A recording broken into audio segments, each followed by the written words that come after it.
Welcome to the Empowered Team podcast. I am so excited today because we have guest expert Jordan Thomas, and she's a psychotherapist. But more than that, she's really gone above and beyond. She's a psychotherapist who decided to open a key clinic back in 2020 called London Trauma Therapy. And has really taken that to expand it because the need was there and so many people got the help, needed the help. And you've really endeavored to not only open that clinic, not only expand it, but then go on to help others, to mentor in places like Sydney, Australia, to really just make sure that there's as much knowledge and education around this area as possible because it's near and dear to your heart. So let's just backtrack a tiny bit because there's so much in your bio here. I could go on and on. Your EMDR training, your DBT training, your somatic experiencing. It's not just that you're a psychotherapist. You've gone really deep. You practice what you preach, you do the work, and you keep learning along the way. So how did you find this path? What got you into psychotherapy? And then I really want to ask you some questions about what you've discovered with achievers and entrepreneurs and trauma and people and what's going on in the world. So what got you into all of this?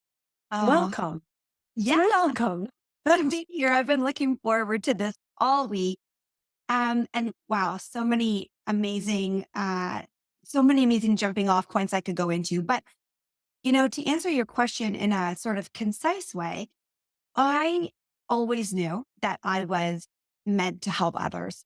Like that was I never had to grapple with what will I do because it was always just in my nature to help other people. I always joke and say I think I'm drawn to human suffering because I'm a tender heart. And when I see somebody in pain, I just kind of end up walking that way.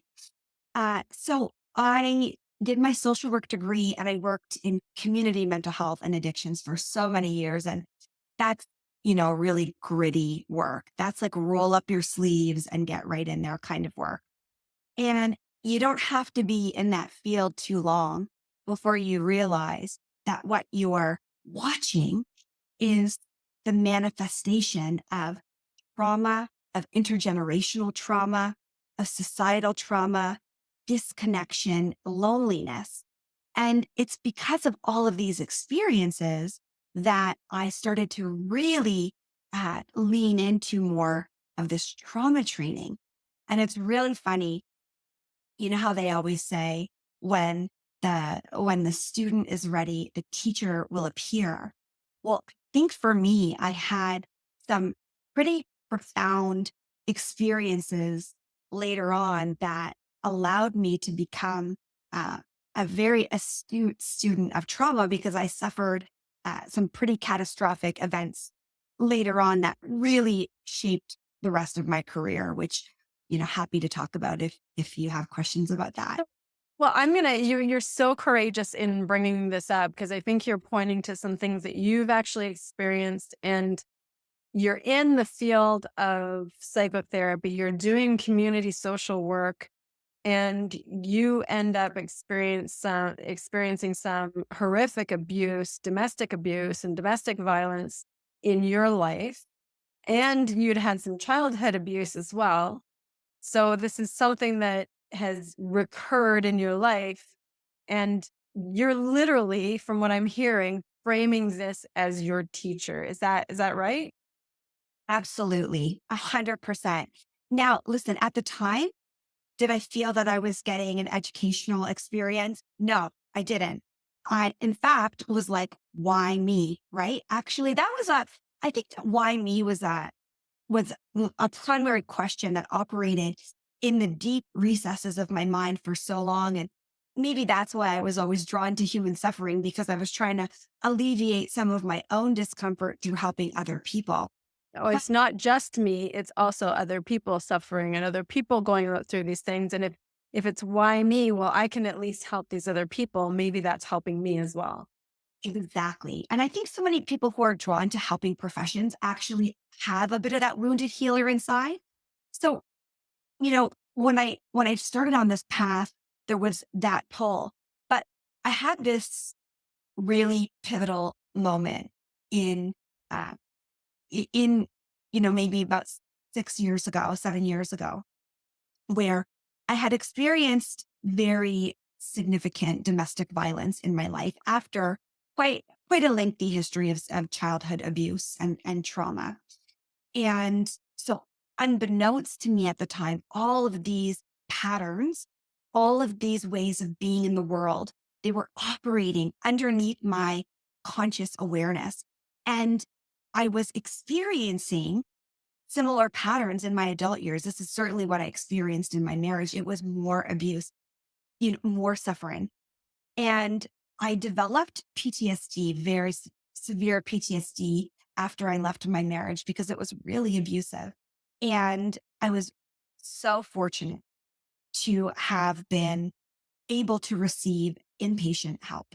And I had this inpatient support, and I was actually in the hospital for 4 months after this incident of domestic violence.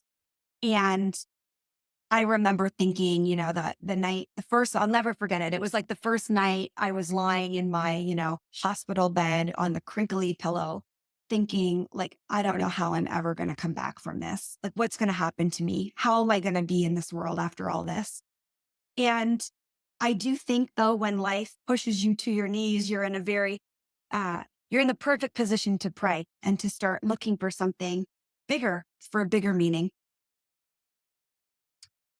Yeah. So, This the way you're describing this, I hope people are really paying attention because it's so profound in that the way these are life altering times and when something like this happens. And I've been through some very challenging things myself. And the the temptation, it sounds like, is really there to stay in the why me and to stay in the, because clearly there's a pattern there that something, either our own past experiences magnetize us to another version of that, or it's familiar enough that it seems, or we stay in something that's a red flag too long because it's something familiar. We don't know that that's a red flag because it seems normalized to us from those of us who have had things in our childhood.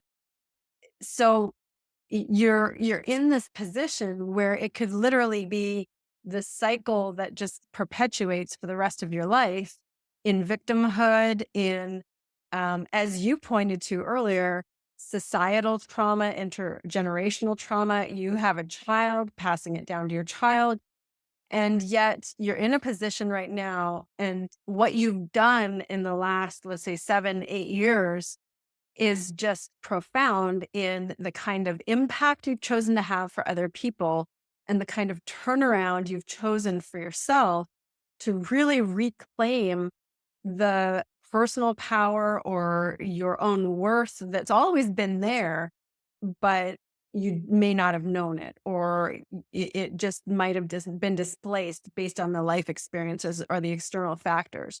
So, what in that moment where you are, you're hospitalized for several months and you're in the hospital room, you're on the crinkly pillow, that's so visceral, you're having this moment of, and maybe several moments and multiple experiences of, what has my life become? And maybe that turns into, who am I? But what, and I imagine it's not one moment, it's a process, but what pulled you through or out of that?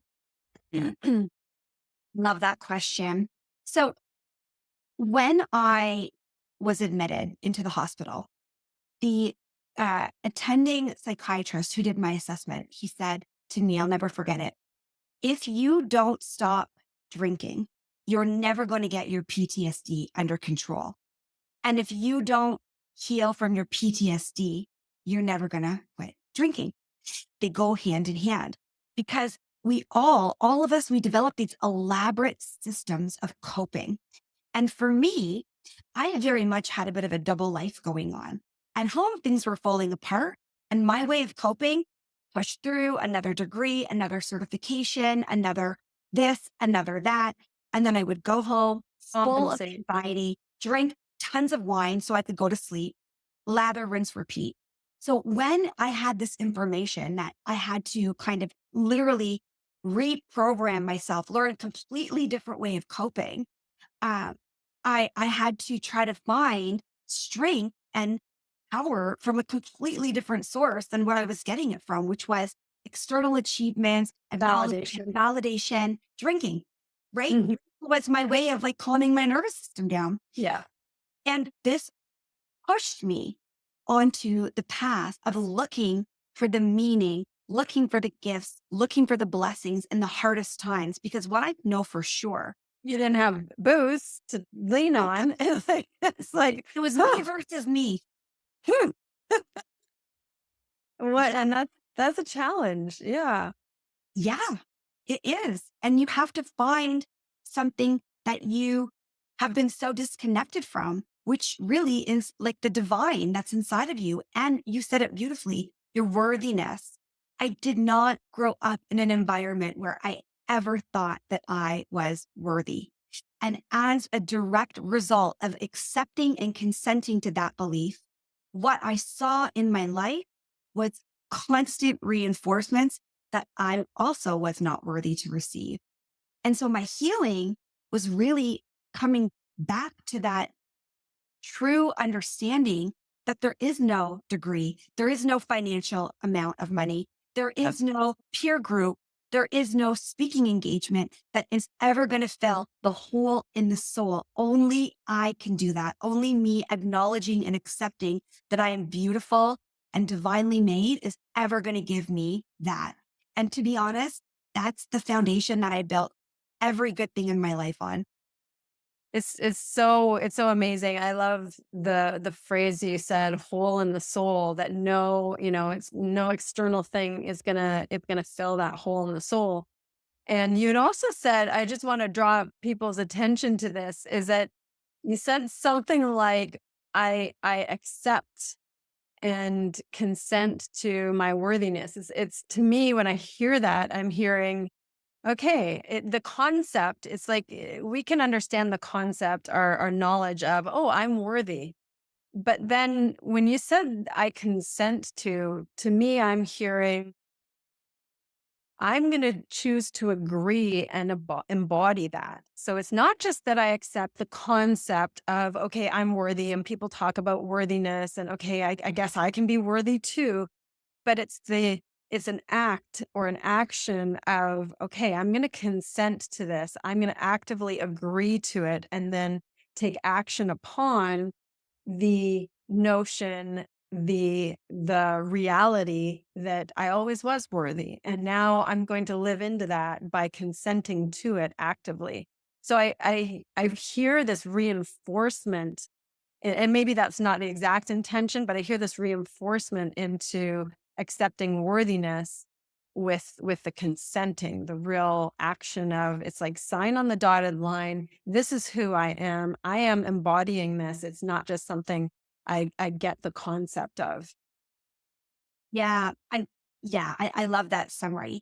And, you know, ultimately we have to start taking responsibility and consenting or rejecting beliefs and identities that either serve or don't serve us. One of the things that I went through was I was accepting this victim mentality. And I want to really tread carefully here because there are people that are going through, recent traumas and they might not be here yet, and that's okay. But there's also a lot of people that are listening that are at this point. And there's, these victim stories that operate so deep in the recesses of our mind. And we give our power away to everybody that we feel has wronged us. And it makes us sick and disconnected and isolated and lonely. And the way out of that is that responsibility, and it's the connection, and it's the honesty, and it's the understanding that we have to agree or consent to the person that we would like to become, and agree and consent to the emotions and the behaviors and the actions and the feelings that that healed and whole version of us would be doing or, saying or thinking or feeling. And it's difficult. It's pretty. It's not, and it's when it's the hardest, it matters the most.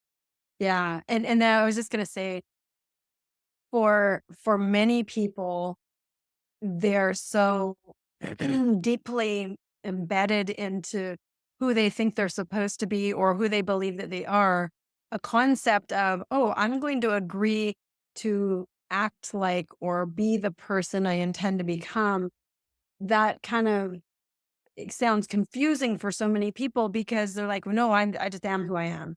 And they don't quite have that. And I don't mean to sound because I think we've all been through this in some form or another where I can remember many times in my life, well, this is just who I am and nothing's going to change this and yada yada. And when in reality, it's it's it's a construct that either came before I could remember or that I developed in order to thrive in certain environments or developed in order to survive certain environments. And so then I think it's who I am, but in reality, it's just who I became because of certain situations or what I chose at a given time, sometimes unknowingly.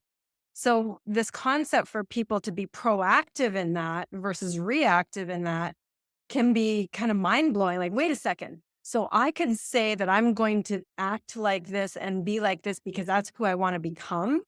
And that's just, the way it is. It sounds so simple. But then, as you point out, in the areas that matter the most, those are typically the ones that are most deeply ingrained and hardest to undo because there's so much, uh, whether it's subconscious, whether it's unconscious, whether it's ego, whatever it is. And these are a lot of, I'm not the psychotherapist, I'm a coach. So, I mean, I'm throwing around terms that are used in your realm.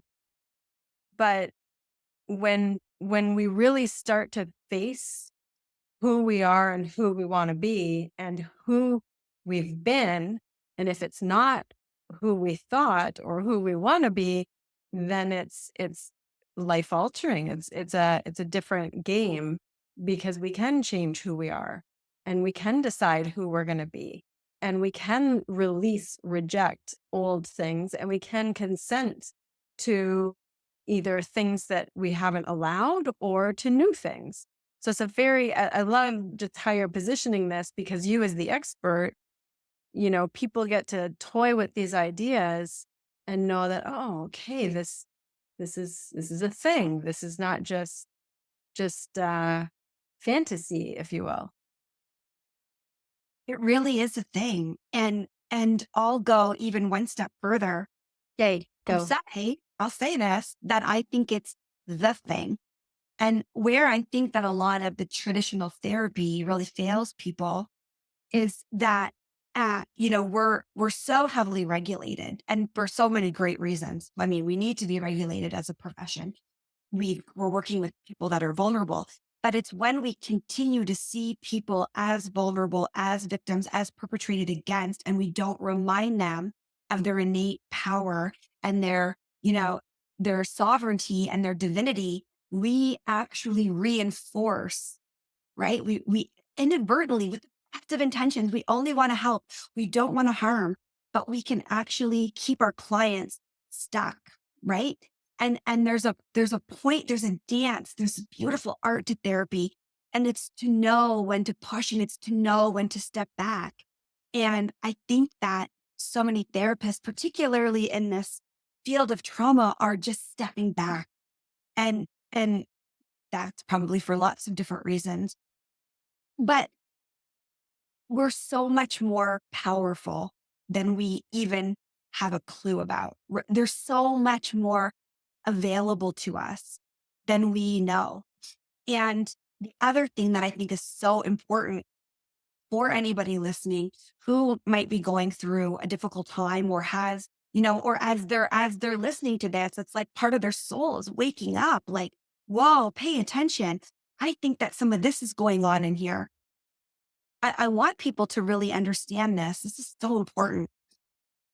The the potential benefit is usually equal to the burden that you're feeling. What I mean is, if you're listening to this and you're just in it, you're up to your eyeballs in the thing, right? It feels like your challenge is insurmountable, or you've gotten the news from the doctor, or you've lost the relationship, or your finances are terrifying, or whatever it is, whatever that challenge is.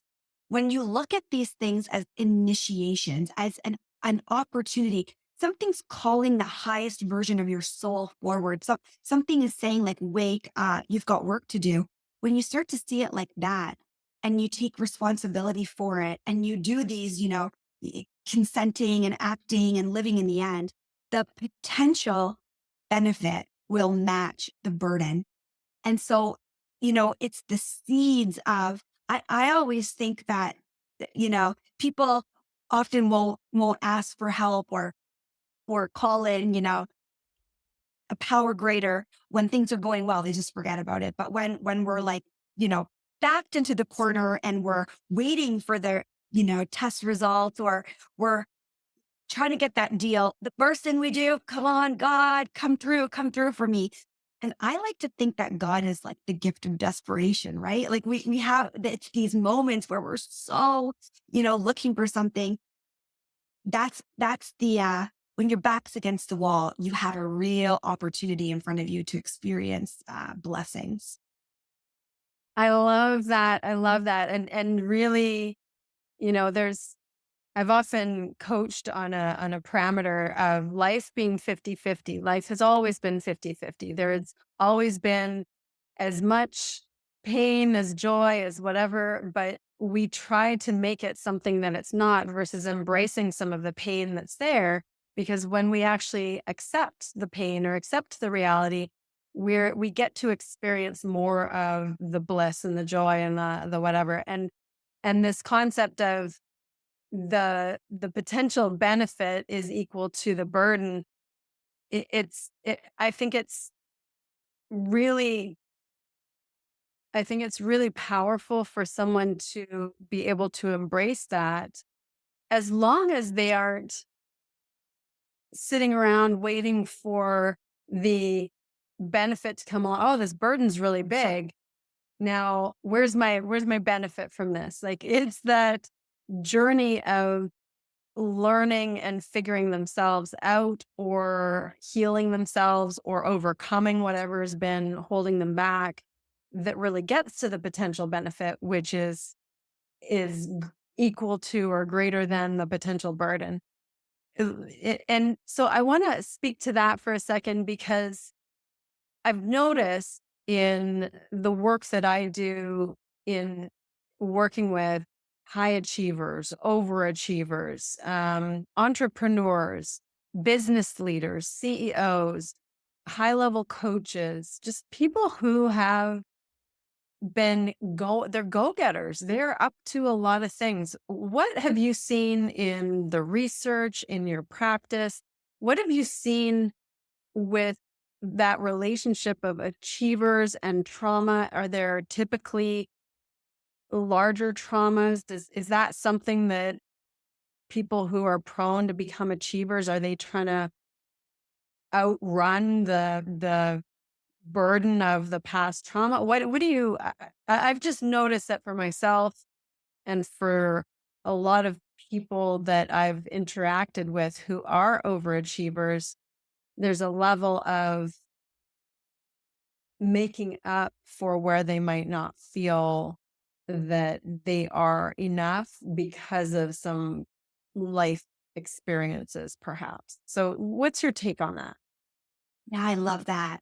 You know, I don't think that there is a blanket statement. Certainly, it's not that the research is saying people who become really successful, 90X% of them have significant trauma. The reality is that none of us get through life unscathed. And if you don't have trauma now, you're probably going to at some point, right? Like life can be traumatic. We get these events that happen.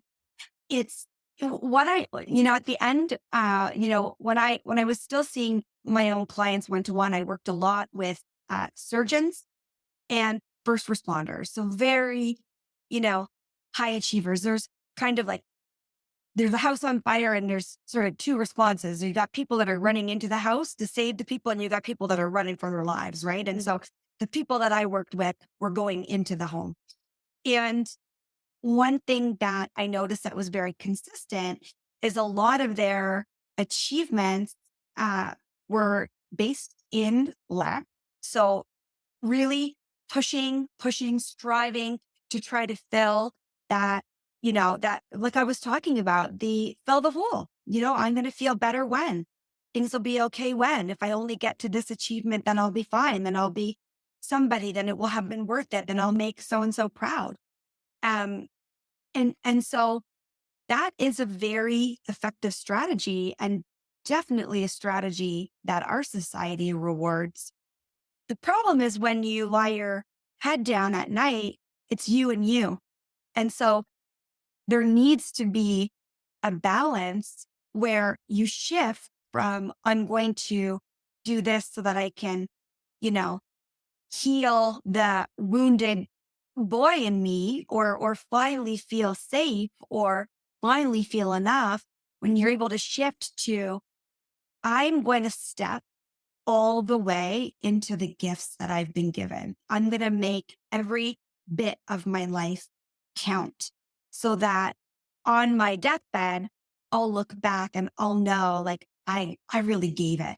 Like, I had these gifts, I had these talents, and I just stepped all the way into them to serve and to give back. And boy, was it nourishing, because I'm worthy, not because I'm trying to prove to myself that I am.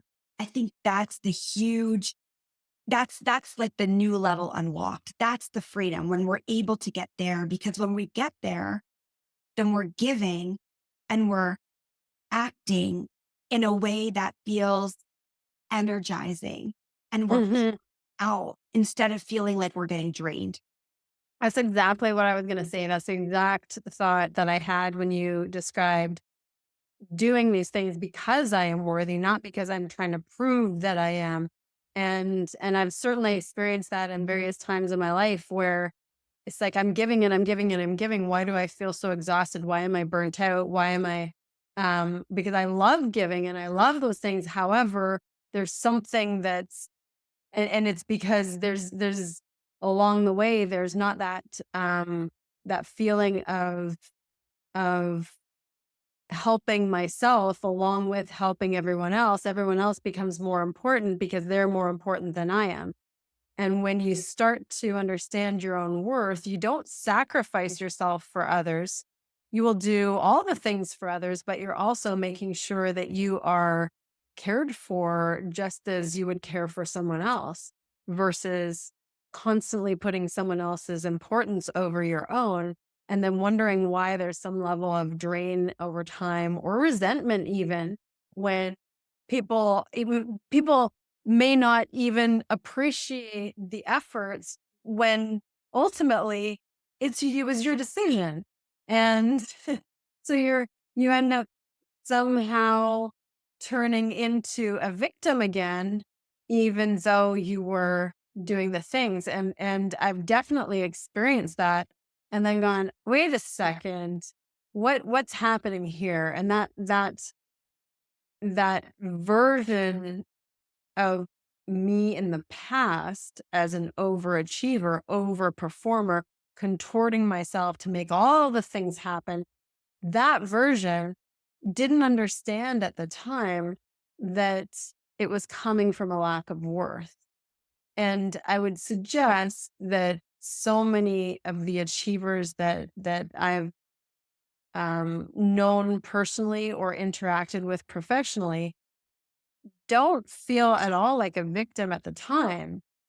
But then there are signs, almost like these byproducts of victimhood, which are the resentment, the burnout, the illness, the whatever, all the other things. And then you start to go, oh, if somebody's built a business to an insane amount, but their family has gone down the tubes or their health has gone down the tubes, that's just another version of I'm not worthy. It's just another version of I am a victim. What am I a victim to? I'm a victim to I'm being a slave to my business instead of fulfilling or creating the life that I'm meant to live. So it's disguised, and I position it that way. So the traumas, the victimhood, the worthiness, I position it in that way because I have a sense that there's people listening on this podcast who won't recognize their own victimhood because they're such an achiever that it's literally layered behind accomplishment after accomplishment after accomplishment. And then they wonder why I'm feeling so empty and why my marriage is down the tubes, or I'm disconnected with my children, or I got all the things and the money, but it feels empty or whatever. It is so true. And you know what came up for me, and this is might really, I'm going to go at a very place I wasn't planning on going, but I'm going to tell you something that might be really surprising. So when we're giving because we need the validation, when we're like doing that people pleasing, when we're like going the extra mile, because that's the identity that we need to have, it is actually the height of selfishness. It is so selfish. And like any people pleaser that you say you are being manipulative and selfish, they will be shocked and offended. Yeah. But here's how this breaks down, right? Yeah. If I'm a people pleaser and I'm contorting myself to fit you and I'm being who you want me to be, why Yeah. am I doing that? I'm doing that because I can't feel good unless you like me. So, in order for me to get the emotion that I want, I want. me, Mhm. right? It's all about me. I'm going to do whatever. You're a byproduct. You could be the girl next door or the girl 5 doors down from that. It doesn't matter. I'm going to do whatever I need to do so I get the feeling that I want. It's all about me. I'm not okay to sit in the discomfort. I can't tolerate it if you don't like me. So I'm going to make sure that you do because it's about me. And those are the people. And we've all been this person. There's not, I don't want to other anybody like, No, no, I've been there. I've been there. Yeah, we yeah, all it's like have a bite of humble pie, everybody. Here we go. sure. Yes. Yeah. Well, this is, we all need it.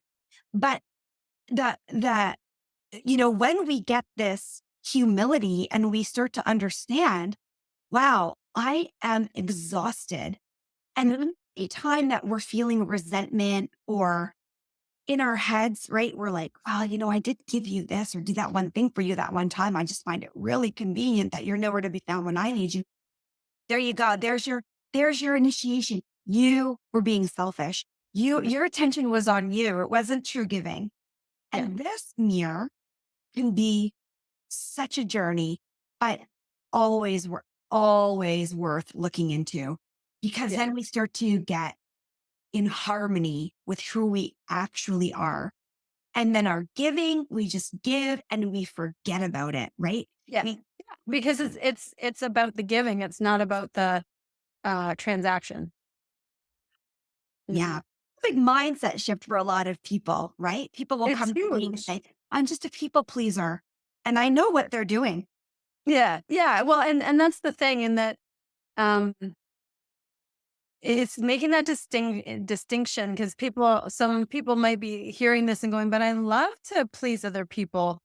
And that's not exactly what we're saying. We're saying that when it's this constant contorting in order to get the feeling that you need, that's the people pleasing. And um and I want to when you were describing this, I thought, it's the same kind of thing I mean, subtly different, but it's the overacting or overdoing, meaning the over busyness, if you will. If I'm really busy, then I'm important. If I'm really busy, then, well, I just simply can't do the things you want me to. It's not that I don't want to, it's that I can't do them. And defaulting to things or excuses or reasons, acting as though it's not within our own power, when in truth, we've created it and we're using it in a form that isn't authentic to our own worth or who we want to be in the world or who we're trying to say we are in the world. And it's an illusion. So any thoughts on that one that the busyness using? Yeah, I love it. When you were talking about that, it really jogged, clicked in with me. So that compulsive busyness or seeking validation or achievement, that's typically a trauma response, right? And so we learn particularly as children, that we will stay safe if we're accepted, and we will stay safe if we're outputting. And so we take these defenses as strategies with us as we go. And like I said, you know, our society rewards them. Our Mhm. society is like, look at you. Like, wow, you have got so much going on. You're Wonder Woman, you're super mom. I don't know Yeah. how you do it all. And so it reinforces this pattern. But when we aren't able to sit with ourselves, and when our sympathetic nervous system, right, that survival is like gas to the ground all the time, and we can't sit and just be, there's some information there, right? So I think that's a huge trauma response. Yeah. I was listening to somebody the other day speak, and it reminded me of, a pattern that I had, and I have to work through this all the time, which is when I was really young, I was not allowed to go to the regular school because my behavior at, 5, 6, 7, 8 was really incompatible with being in the mainstream classroom. And so I actually got sent to like an institutional school for children with mental health issues, physical disabilities. And this sense of rejection, I mean, and being ostracized just started. And at that time, it was the late 80s. There was only the identified patient. There was never looking at the child in the context of the home. So the problem was me. And it really kicked off this cascade of needing to be accepted because I always so profoundly felt like I was always on the outside looking in, like everybody got the secret code to life and I didn't get it. And so for, for so many years, the achievements that I wanted for myself were to prove that not only was I okay, but that I was exceptional, right? Like somebody was moving into the city, I was moving to Sydney, Australia. Like there was just this compulsion to be exceptional. And it doesn't work. It just doesn't work because inside you just stay the same until you find the the bigger meaning. I love that example, and I want to first of all distinguish for people listening that you're not saying there's anything wrong with aiming for exceptional. It's this specificity that you weren't okay with just being okay, that you had to overcompensate to exceptional because that was the only thing good enough in your eyes to be accepted. And that's the difference because there's nothing wrong with exceptional. It's how you were using exceptional in your life in order to transact with other humans that was your trauma response based on what had happened to you. And the reason I'm getting very specific with this is because there's so many behaviors that I promise are showing up in us as high functioning humans out in the world that are really doing ourselves a disservice or doing our relationships a disservice or doing our own growth a disservice or our alignment or our congruence. And along you described something really specific as the people pleasing, the over busyness as a trauma response, making yourself have to be exceptional to equal acceptance overall to other that kind of transaction. And then that made me think as well of the independence, because as if people can't tell, we're hauling out our garbage here, showing it to the world and going, okay, everyone, if you can see what we've been through, maybe you recognize something and can also see the amazing fulfillment, amazing lightness, and amazing alignment that comes from actually doing the work to go through it, to see your own garbage and be able to clean up your own garbage. And so the other one I was going to point to that I think would be really useful here as well is that over independence, or that hyper independence as a trauma response as well. Just like you pointed to the busyness, it's the societally approved of, oh, look at her go, look at him go. Oh, he's done it all, or he's so amazing, or she's just unstoppable, or whatever. Now, again, there's nothing wrong with being amazing and being unstoppable. It's when we're doing it compulsively as a way of getting acceptance or transacting with other humans, getting our needs met, instead of just being our amazing selves, just because we can, just because we've chosen to.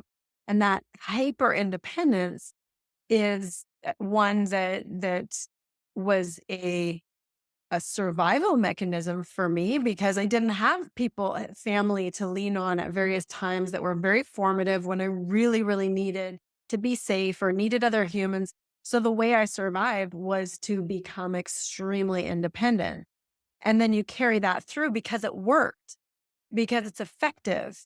And so the only reason we carry any of these through is because we got a positive reward in some form. We either survived or we thrived because of doing that thing. And there we go. It reinforces the pattern. And to make it simple, it's just a pattern. And when we can see our own patterns, or see, the pattern can become kind of like, well, that pattern's not working for me anymore, because I start to realize how fear based or scarcity based or lack of self worth based it is. And once that's seen, then we can start to clean it up and actually act on how we're choosing instead of the pattern that's been controlling us. So profound. I think that, what this all really comes back down to is uh, a fear of vulnerability. And when you learn, that your needs are not going to be met unless you meet them yourself. When you learn that you're your own safety net and no one else is coming, but especially when you're young, uh, it it can create this like armor and a guardedness. I know so many like you, high achieving, quote unquote successful people, and they are so profoundly lonely and they just don't feel known. And I think that this can be the hardest part of the journey, because if you're seen as the person that you go to for the answers, it is very, very, very difficult to ask for help. And a lot of times you're just at the mercy of either something really catastrophic happening where you actually have no choice to, or Mhm. something really intuitive and insightful knowing and seeing you. And to be honest, those things are not, typical things. So most people just go through life as a high achiever feeling so unknown and lonely. But the crazy thing is that we're so drawn to leaders who are vulnerable, who have that openness. That's what is so enticing and inspiring, and it makes people feel connected. One of the quickest ways I develop a rapport with anybody is if people see me on the street, no one's going to think like, oh, she must have spent 4 months in a psych hospital. Nobody would think that, right? But I did. And it's not anything that I'm ashamed of. And when I talk about it, it lowers like it's the power differential is gone. I become human in that moment. I become inspirational and someone can connect and feel that warmth because I've been there. And that's where the juice is. So if you are somebody who's super, you know, high achieving, then ask yourself, am I lonely? Do I feel like I'm really known? And where can I play around with becoming a little bit more vulnerable? Because when we get in touch with that, um, things can change and things feel a lot easier. You know what? So it's so timely that you bring up that part of it, the vulnerability, and that this is where people are drawn to those types of leaders. This month in our mastermind, our topic is all about communication for connection. And in researching it, I was looking at the myth of professionalism versus any sort of emotional um, sharing within the workplace and that kind of thing. And the research is clear. The research is that those leaders who are more emotionally regulated, but vulnerable and open and have high emotional intelligence, those are the leaders that have higher functioning teams, greater productivity, greater psychological safety in the workplace, greater trust.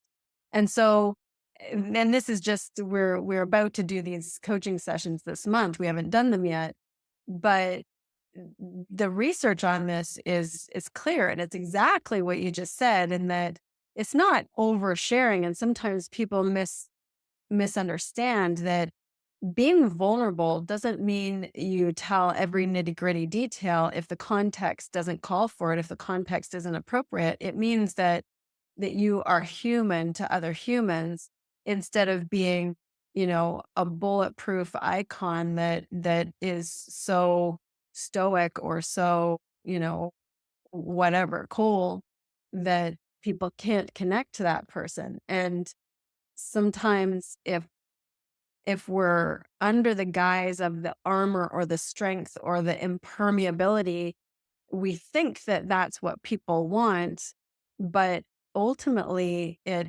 fosters people being afraid that they can't be vulnerable, they can't experience their own thing, they have to be perfect. There's a number of things that come with that that just don't work when it comes to either groups of people like families or communities or business teams or whatever that looks like.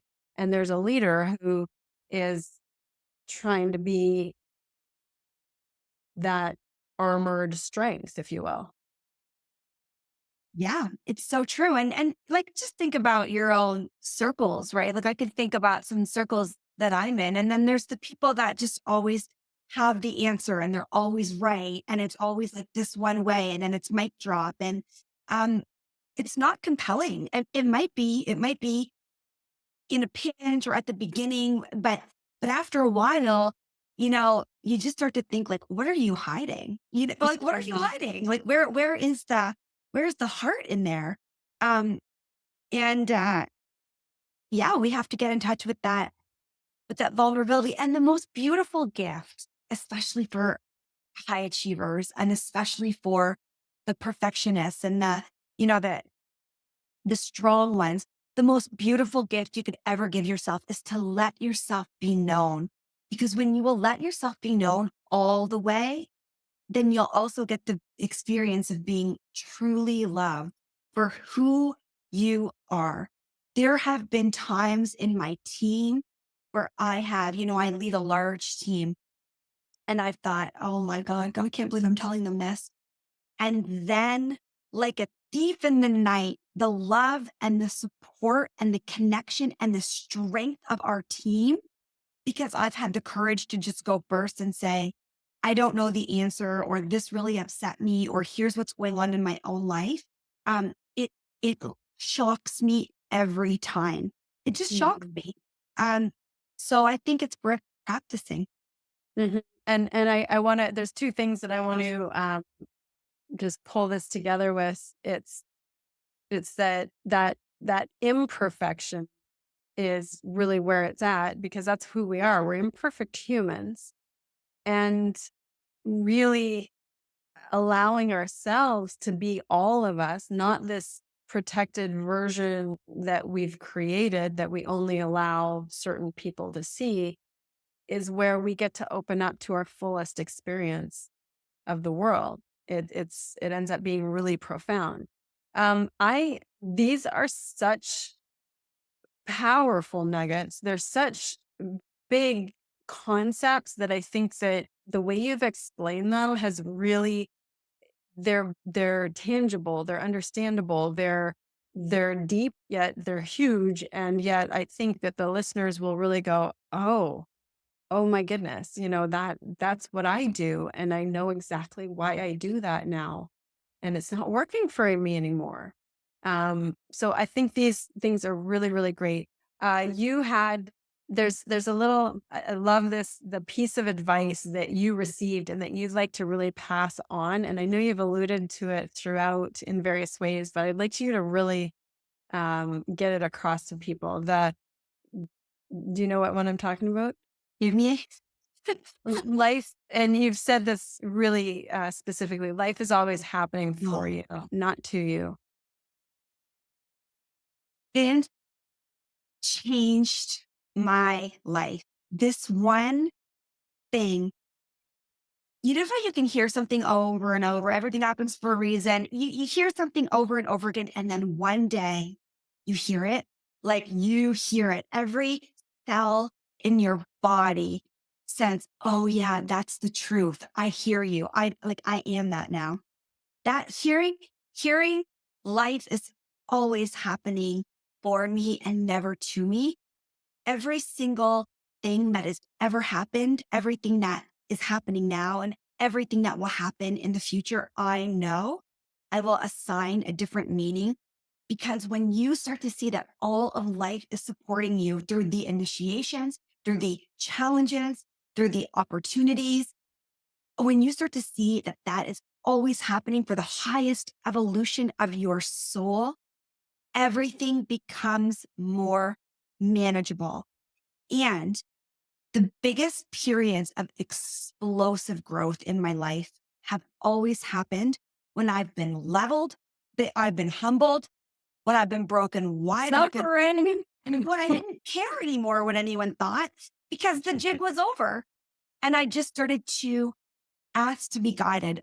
Use my life as the example. Use, whatever spirit is out there, use me for the good of all concerned. Every single time I've gotten into that spot, it's been, catapulting into the next level of growth. So it's always worth it. And life actually, in fact, is always happening for you. Oh, I love that. I love that. I love that.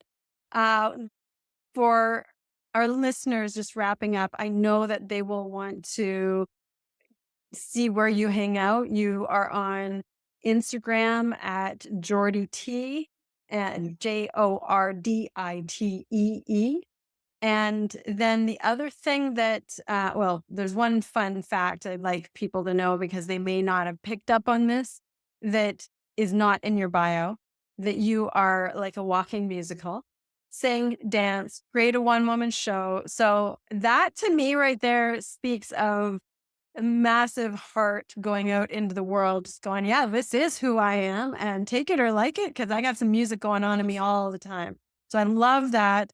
And the zone that you really want mentioned and that people can potentially give back to, especially if they're in Ontario and Canada, is Wallet to Wealth. And this is an organization that helps women and children in shelters locally in Ontario and brings empowered women together to learn. And the donations go to women who need support and support in getting themselves empowered.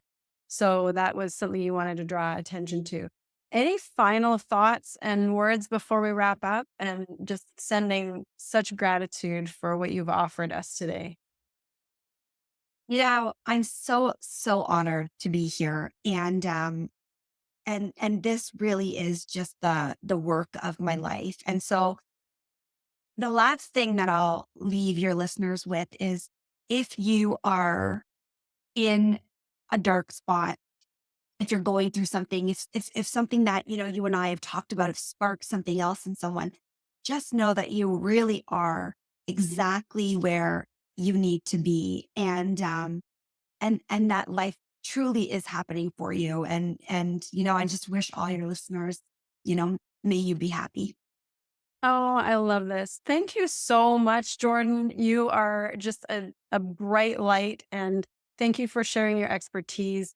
I think this is something that more people need to hear. So we are happy to get it out there and keep doing what you're doing because I don't have a doubt in my mind that it's just having a massive impact on the quality of people's lives.